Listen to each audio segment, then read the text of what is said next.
शिवाय अंटू पलिकिति शनैश्चर नमः अंटू तलचिति शिवाय शिवाय अंटू पलिकिति शनैश्चर नमः अंटू तलचिति शिवाय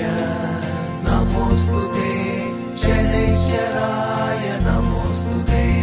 शिवाय नमोस्तुते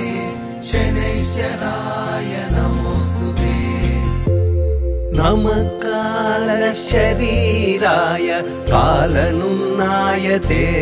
नमः कालहेतो नमस्तुभ्यं कालनन्दाय वै नमः अखण्डदण्डमानाय वनाद्यन्ताय वै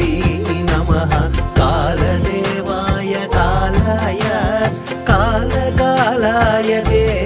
नमः निमेषादि महाकल्प कालरूपं च भैरवं मृत्युञ्जयं महाकालं नमस्यामि शनैश्चरं नमस्यामि शनैश्चरं शिवाय शिवाय अंटू पलिकिति शनैश्चर नमः अंटू तलचिति शिवाय शिवाय अंटू पलिकिति शनैश्चर नमः अंटू तलचिति शिवाय नमोस्तुते शनैश्चराय नमोस्तुते शिवाय नमोस्तुते शनैश्चराय नमोस्तुते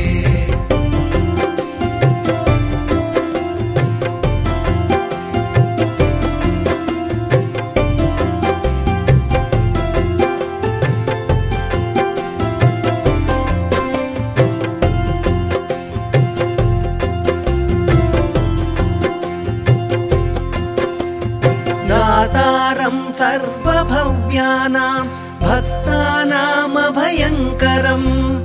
कर्तारं सर्वदुःखानां दुष्टानां भयवर्धनं हर्तारं ग्रहजातानां फलानामधिकारिणं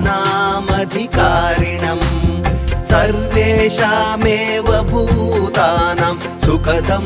शान्तमव्ययम् मृत्युञ्जयं महाकालं नमस्यामि शनैश्चरं मृत्युञ्जयं महाकालं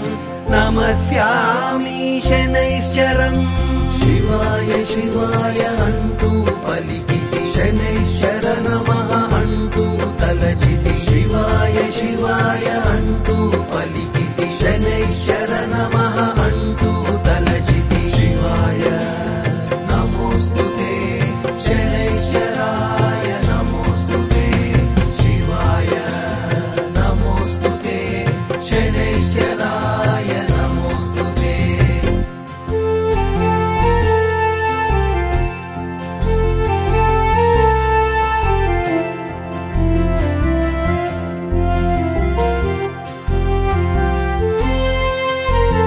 कारणं सुखदुःखानां भावाभावस्वरूपिणम्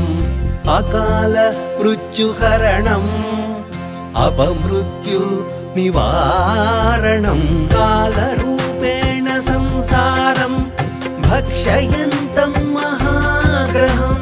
दुर्निरीक्षं स्थूलरोमं भीषणं दीर्घलोचनं ग्रहाणां ग्रहभूतं च सर्वग्रह निवारणं मृत्युञ्जयं महाकालं नमस्यामि शनैश्चरं मृत्युञ्जयं महाकालं नमस्यामि शनैश्चरं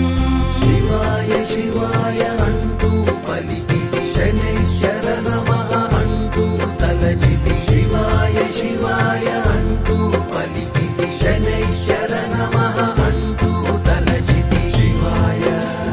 नमोस्तुते शनैश्चराय नमोस्तुते शिवाय नमोस्तुते शनैश्चराय नमोस्तुते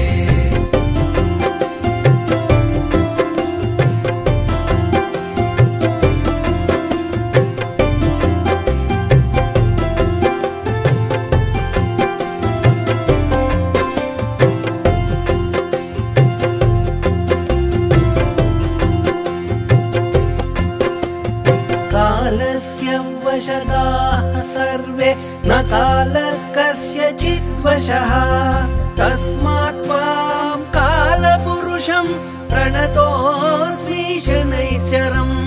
कालदेव जगत् सर्वं काल एव विलीयते कालरूपः स्वयं शम्भु कालात्मा ग्रहदेवता चण्डीशोत्तुरडाकिन्यं क्रान्तश्चण्डीश उच्यते विद्युदाकलितो नद्यां समारूढो रसाधिपः चण्डीशः सुखसंयुक्तो जिह्वया ललितः पुनः क्षितिजस्तामसी शोभी स्थिरात्मा विद्युतायुतः शिवाय शिवाय अंटू पलिकिति शनैश्चर नमः अंटू तलचिति शिवाय शिवाय अंटू पलिकिति शनैश्चर नमः अंटू तलचिति शिवाय नमोस्तुते शनैश्चराय नमोस्तुते शिवाय नमोस्तुते शनैश्चराय नमोस्तुते शिवाय नमोस्तुते शनैश्चराय नमोस्तुते शिवाय नमोस्तुते शनैश्चराय नमोस्तुते